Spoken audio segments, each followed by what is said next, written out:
It was a cold Monday morning when the heavy gates of Ridgewood High creaked open and a girl in a gray hoodie walked through, her face partly hidden behind her backpack strap.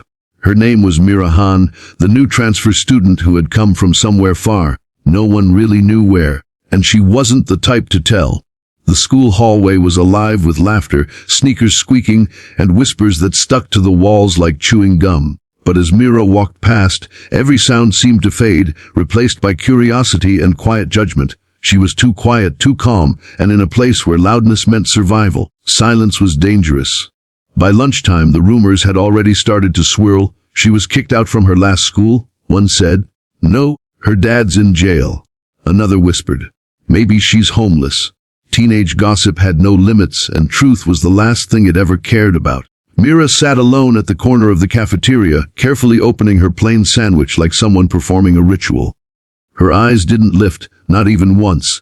Not when people stared or laughed. She seemed to be made of ice, silent, still unbothered. But for the self-proclaimed kings of Ridgewood High, that kind of silence was an open invitation. Zane Miller, the tall jock with a cruel smirk, leaned back in his chair surrounded by his friends. Chase, the loudmouth, and Milo, the one who always laughed the hardest even when nothing was funny. Zane's ego thrived on attention, and Mira's indifference stung like a challenge. Yo, new girl doesn't even look up. Think she's better than us, he said, kicking his chair back. His friends laughed, feeding the fire. Minutes later, they were standing at Mira's table. Hey, Zane said, his voice carrying that fake, friendly tone bullies use before the storm. Mira didn't respond. You deaf or something? Chase added, leaning in. Mira finally raised her eyes, calm, unflinching, dark as midnight. For a second, Zane felt something he couldn't name, a flicker of unease, but pride buried it fast. I'm talking to you, he said louder this time, and before anyone could react, he reached forward and grabbed her collar. The cafeteria gasped. Trays froze midair. Even the teachers hadn't noticed yet. Mira didn't fight back. Not immediately. She just stared at him, eyes steady, heartbeat slow. Then, in one swift motion that no one could even track, she twisted her body sideways, grabbed his wrist, and with a flick that seemed too fast to be real, Zane hit the floor. The entire cafeteria went silent. For a heartbeat, it was as if time forgot to move. Then came the whispers, the gasps. Zane blinked up at the ceiling, his brain trying to process how he got there. Mira stood up slowly, brushed off her collar, and without saying a word picked up her backpack and walked out. No swagger, no attitude. Just quiet precision. By the end of the day, the story had evolved into legend. She flipped Zane like a ninja. I swear she didn't even move. She's gotta be trained or something. The rumors had turned from mockery to awe. But what no one knew was, that wasn't the end of it. After school, Zane's pride was shattered. His friends teased him, and his girlfriend wouldn't even look at him. He waited by the bike racks with Chase and Milo, fists clenched, jaw tight. She embarrassed me in front of everyone, he growled. I'm not letting that slide. The three of them waited until they saw Mira walking down the path, her hoodie up, backpack slung over one shoulder. The sky was turning orange, the air thick with the scent of autumn leaves and teenage anger. Hey, Zane shouted, stepping in front of her. Mira stopped. She didn't look surprised. She didn't even look angry. Just calm. You think you can make a fool out of me? He spat. You're gonna pay for that. He lunged forward, but Mira sidestepped effortlessly. His arm missed her by inches, and suddenly her foot swept behind his leg. He was on the ground again. Chase tried next, grabbing for her sleeve, but she caught his wrist and flipped him too, this time landing him in a pile of leaves. Milo froze halfway between fight and flight. Mira looked at him, not with rage but pity. Walk away, she said softly, her voice carrying a weight that didn't sound like a high schooler's. Milo dropped his fists and ran.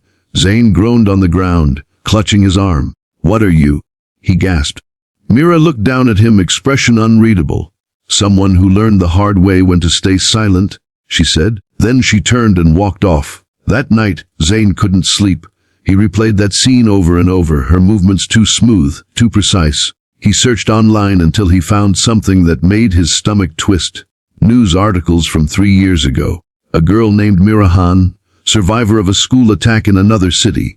Video footage showed her shielding her classmates, taking down an armed intruder using martial arts her father had taught her. Her father, Captain Daniel Han, a former elite instructor in the South Korean Special Forces. The footage had gone viral before disappearing after the family moved overseas for protection. Zane's hands trembled as he scrolled. The headline read, "Teen hero saves dozens, vanishes after incident." Suddenly, her silence, her calmness, her control, it all made sense. Mira wasn't just quiet. She was disciplined, trained, haunted. She hadn't come to Ridgewood to make friends or enemies. She'd come to disappear. But fate wasn't done with her yet. The next morning, the principal called her into the office. Zane was there too, arm in a sling, but his expression wasn't anger anymore. It was guilt. "Mira," the principal started, "we've heard some disturbing stories about what happened yesterday." Mira stayed silent. Zane looked up and said, "It's true, but she didn't start it, we did." The principal blinked in surprise. "She was just defending herself," Zane added quietly, "and I owe her an apology."